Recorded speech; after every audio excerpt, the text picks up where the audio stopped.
Bienvenidos, ¿qué tal? Un día más, como siempre, nuestro encuentro con Motril, concretamente en la Alquería, esta máquina del tiempo donde nos retrotraemos a tantas y tantas historias de nuestro municipio y a tantos y tantos de sus monumentos. Ya saben que llevamos numerosos programas aquí en nuestra Iglesia de la Encarnación, la Iglesia Mayor. Hoy dedicamos nuestro programa a esta zona que ven detrás, la zona oeste de esta iglesia fortaleza, de esta colegiata, que además de tener su entrada principal en esta zona, albergaba, como no, el coro. Una zona muy importante, lógicamente, para todas nuestras iglesias. Así que aquí comenzamos esta nuestra alquería. Bienvenidos.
A mediados de la segunda mitad del siglo XVIII decidieron trasladar el coro que estaba en el brazo izquierdo del nave de crucero, decidieron trasladarlo aquí, aunque el coro original, el coro de 1515, estaba en alto. Ajá. Y con un pilar de jaspe que lo sostenía. Algo parecido a lo que podemos encontrarnos en los agustinos, o en el cerro, o en capuchino, sí, ¿no? Sí, un coro en elevado, coro en alto, un coro elevado. Y estas capillas laterales, al menos la capilla de la derecha que estamos viendo ahora, sería la sacristía. De hecho, este coro se eleva. Una vez que se quita ese en alto, se eleva estas 3-4 piezas hacia arriba, ¿no? El coro se eleva, como normalmente los coros están sobreelevados, ¿no? Es decir, la idea es que el coro estén sobreelevados. ¿Para qué? Para que el cabildo eclesiástico, cuando se sientan en el coro, en su sillería del coro, que la tuvo, y su atril, que lo tenían y tal, que hoy no está, evidentemente, se perdió en la guerra, la sillería del coro, estuvieran en alto. Y claro, al trasladar el coro aquí, subirlo, se cerró la puerta. Se cierra la puerta. Y se cerró también otra puerta que había al lateral que daba entrada al aljibe que también se puede ver por fuera. ¿Por qué? Porque en caso de asedio, poder tomar agua del aljibe de una puertecita que tenían ahí, y también se tapó, siempre está tapada. Por eso estas capillas laterales están en alto. En aquella época era muy dado eso, ¿no? De tener puertas en caso de asedio, de tener sobre todo acceso, para tener agua, sobre todo el tema desde el interior, que era una cosa importante, poder salir, ¿no? Rápidamente y bueno, pues al modificar el coro, a traerse el coro aquí, en la segunda mitad del siglo XVIII, pues se cierra también. También tenían ganas de cerrarla, porque hay documentos que dicen que como la puerta da a poniente y en Motril hay muchos vientos de poniente, se gastaba mucha cera. Claro, se apagaban mucho las velas, ¿no? Claro, debería ser eso, se gastaba mucha cera y entonces decidieron cerrar la puerta. La puerta que daba al compás de la iglesia y que por dentro no la podemos ver, pero por fuera se ve perfectamente que es otra puerta mudéjar, es decir, otra puerta que se construye con la obra original de la iglesia. Bueno, si nos fijamos, por ejemplo, en el Cerro de la Virgen, que antes lo has mencionado tú, también encontramos el mismo modelo, ¿no? De una puerta trasera o frontal, no es trasera, frontal y una lateral. Claro, ¿no? es que muchas veces las construcciones de las puertas de las iglesias están pensadas para que cuando los fieles entren a la iglesia estén viendo el altar de frente y además la luz ilumine el altar directamente, claro. La luz de poniente ilumine el altar directamente. Pero estas iglesias mudéjares, incluso las protobarrocas, como puede ser el Cerro y tal, mantienen ese mismo esquema. Es decir, una puerta en un lateral, en un testero lateral, y otra puerta en el hastial de poniente. Es la misma situación, porque al fin y al cabo la iglesia está colocada de este a oeste, o de oeste a este, ¿no? Es decir, esa posición y en ese aspecto, ¿no? Y aquí igual. Entonces deciden cerrar esta puerta, traerse el coro aquí, cerrar esta puerta, cerrar también la puertecita del aljibe, que ya no lo necesitan para nada, porque ya ha desaparecido el problema de las guerras y de los piratas y todo este tipo de cosas. Y abrir esta. Y abrir esta que claro. tenemos aquí, que da la Plaza de la Libertad.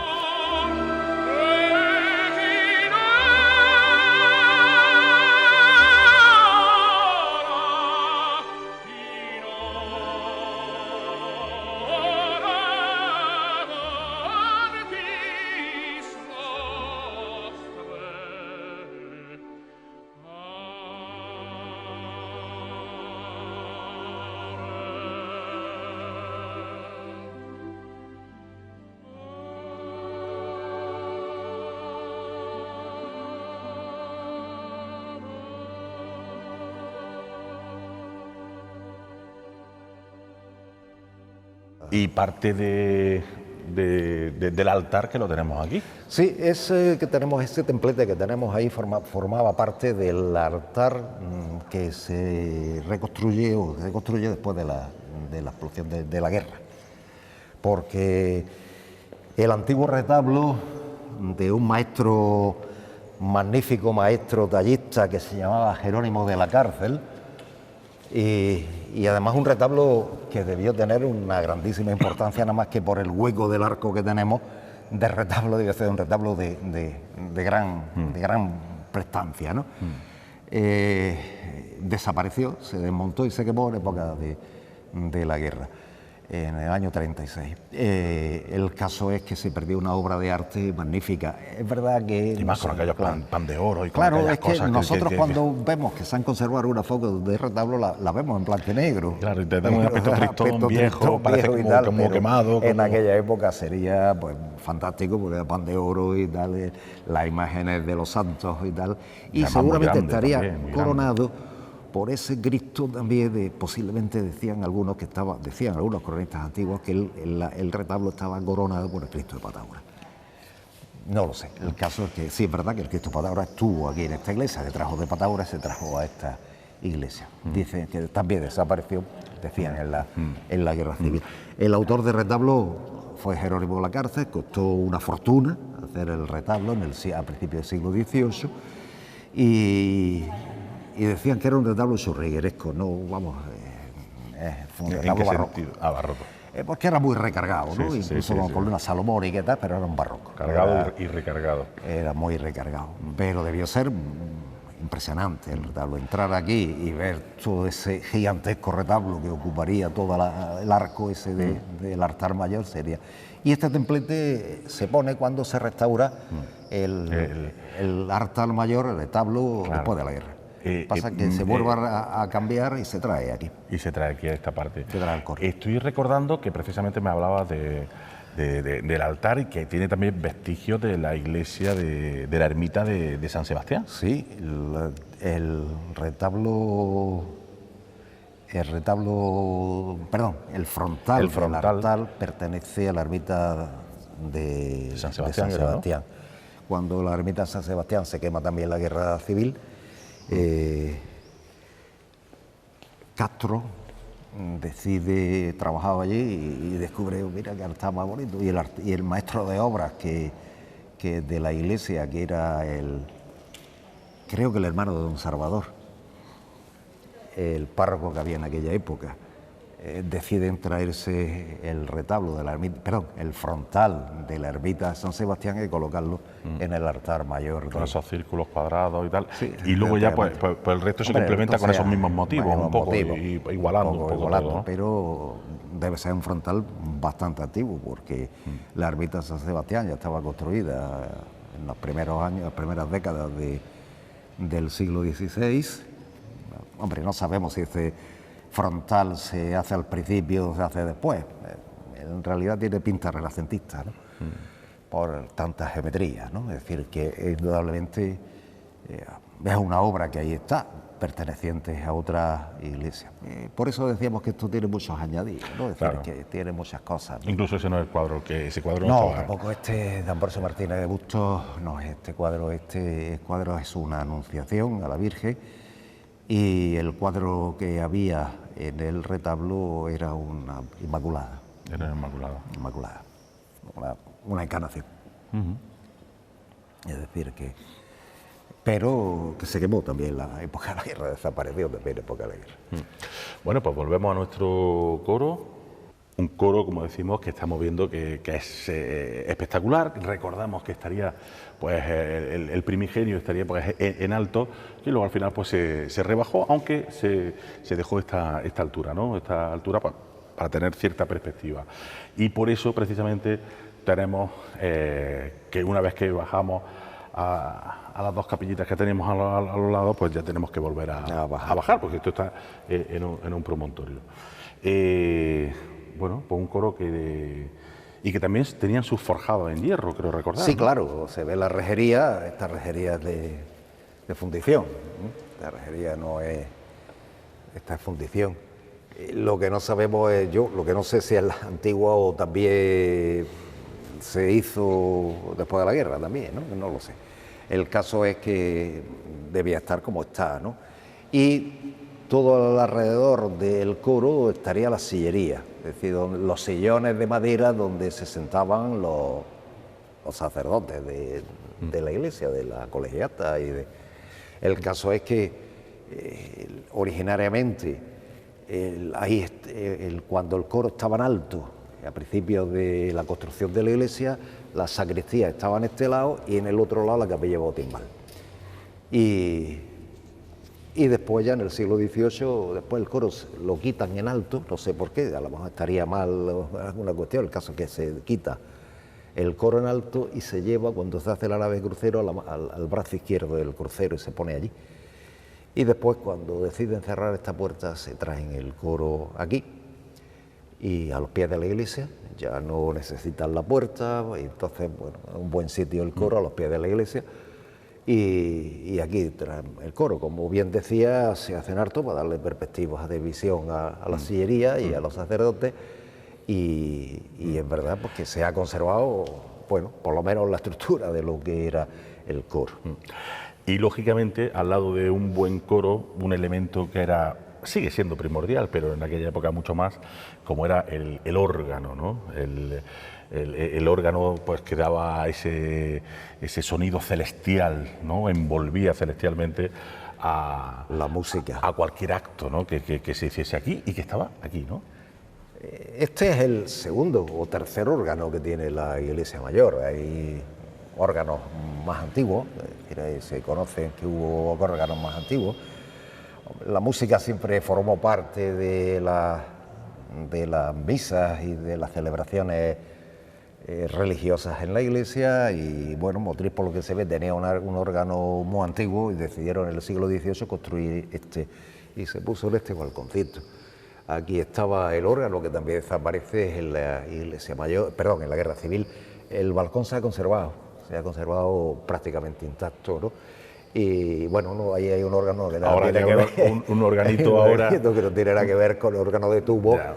Que tubos que debió tener. Claro. Tenemos fotografías, sí, y seguro que estaremos viéndolo ahora mismo. Es decir, y que indudablemente el órgano formó parte de la historia y, por desgracia, pues desapareció también en la época de la guerra, ¿no? Sí, ¿no? Y que eran elementos importantes. Sí, eran ¿no? elementos importantes. La música siempre acompañó a la Eucaristía, ¿no? Y a la misa y a los grandes momentos de la misa del gallo. ¿Quién no iba a cantar una misa del gallo con un órgano de fondo? Ahí está el cuento de Maese Pérez, el organista de Gustavo Adolfo Bécquer, ¿no? Esa imagen de una misa del gallo con la música del órgano de fondo, ¿no? Es decir, que indudablemente... No, me refiero a eso, que tener un buen órgano o un órgano más grande, pues daba pues más prestancia, ¿no? Claro. Nunca mejor dicho, Pero no, este no era un gran órgano, es decir, desde el punto de vista no es comparable a lo que hay en Granada, por ejemplo, la catedral, ni mucho menos, pero bueno, también tuvimos nuestro órgano en Motril, ¿no? Que también pues debió hacer durante mucho tiempo las funciones de... ¿Y en el Cerro no...? Que yo sepa, ¿no? No sé. El caso que yo sepa, el cerro, pasa que en las ermitas el cerro es un santuario, no es una parroquia, ¿no? Y entonces seguramente no habría tantas misas, ni tantas celebraciones eucarísticas, ni exequias, ni entierros, ni nada del cerro. En esa época no, esas cosas no se hacían, esas cosas se hacían en las parroquias. No. Bueno, pues hemos hablado yo creo que un poquito de todo. Ni entierro, ni boda, ni bautismo, claro, se hacían en la parroquia. Por supuesto. Decíamos que hemos hablado, yo creo que de todo y de mucho. Y posiblemente si volviésemos otro día, siempre tenemos mucho más detalles, más anécdotas, muchas más cosas que hablar de nuestra iglesia mayor. Nos vamos a pasar por ahí.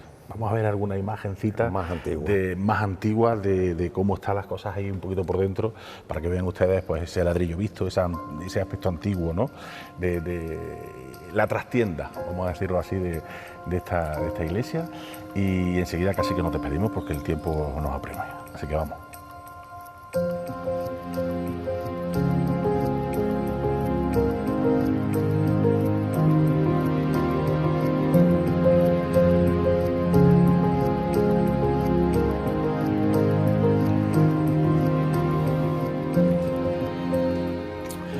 Pues tal y como hemos comentado, nos encontramos ya en esa trastienda de la iglesia mayor, eso que no se suele ver, y nos encontramos concretamente en la torre de la iglesia, y casi que nos da todavía mucho más respeto, Manolo, sí, verdad, estar aquí en estas paredes donde se ve lo antiguo, que es la iglesia. Y eso que está todo muy encalado, ¿no? Todo muy blanco.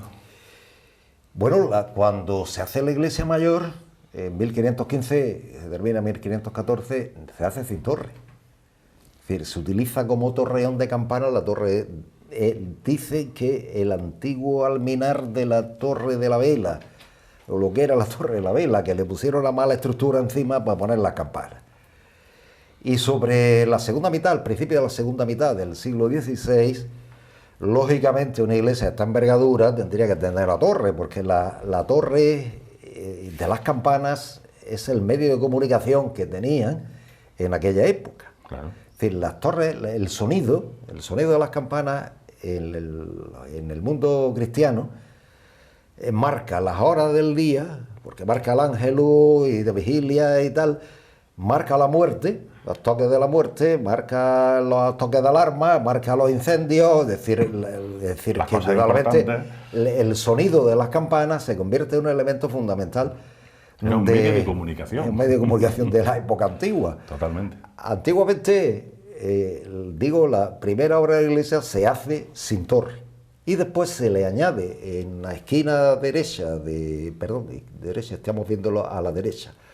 Esquina derecha de la parte de poniente de la iglesia se le añade esta torre que tiene 5 cuerpos de alzada y terminaba en un tejado de teja, que es la que estamos ahora mismo. Esta es la subida a la torre, esta es la torre, se puede ver perfectamente en la estructura de la torre cómo cortan un trozo de la iglesia, incluso ahí hay una puerta que formó parte de la primera obra de la iglesia, y aquí esa es la estructura de la torre, muro grandísimo, una estructura grandísima, muro central donde se establecen los escalones, y evidentemente establecen esta torre, que es la torre original de la iglesia mayor de Motril. Porque la que vemos hoy de las campanas es del siglo XIX, aunque es verdad que está imitando al mudéjar con ladrillo visto, es un neomudéjar, pero la torre original de la segunda mitad del siglo XVI es esta que estamos viendo. Tuvo un problema, y es que no aguantó los terremotos. Aguantó terremotos, porque la historia de Motril está llena de historias de terremotos, pero los terremotos de 1804 no los aguantó. Se vino parte abajo, se rajó, la torre se cuarteó de parte a parte, se rajó de arriba abajo y decidieron no derribarla al completo porque era complicado, pero sí derribarla a los cuerpos superiores de la torre. Y hoy no están. Los cuerpos superiores donde estaban las campanas no están. Y lógicamente había que complementarla. En 1817 se empieza la obra de la torre que tenemos en la actualidad, la torre de campana de la actualidad. Pero esta es la torre original de la iglesia, que la podemos ver, estamos viendo ladrillos, escaleras del siglo XVI, sin tocar. Sin tocar. Blanqueada, sí, pero sin tocar. Estos ladrillos son del siglo XVI, estamos viendo 1540, 1550, aproximadamente lo que estamos viendo aquí en esta subida de la torre. Esta torre tuvo, pues, nos podemos imaginar, pues desde, todavía existe, no está completa, pero nos podemos imaginar de los mediados del siglo XVI hasta 1804, pues ya tuvo historia la torre de las campanas. Esta torre es la que aparece en los dibujos que hay del catastro de Ensenada, de 1752, esta que estamos, no la otra. No, la otra.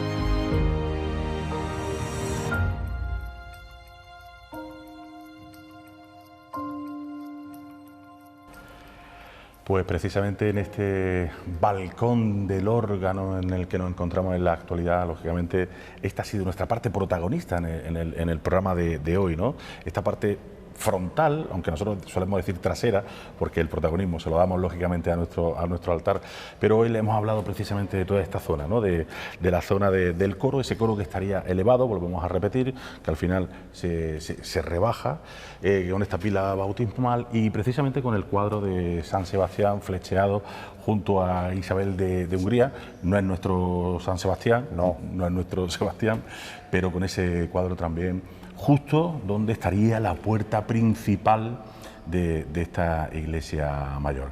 Don Manuel Domínguez, como siempre, un placer estar aquí contigo y nos queda todavía la parte trasera, esa puerta que da a la parte de atrás, puerta de Poniente. Plaza de Armas. Que tiene también la historia larguísima. El primer cementerio de Motril, pues el primero, ¿no? Segundo cementerio de Motril.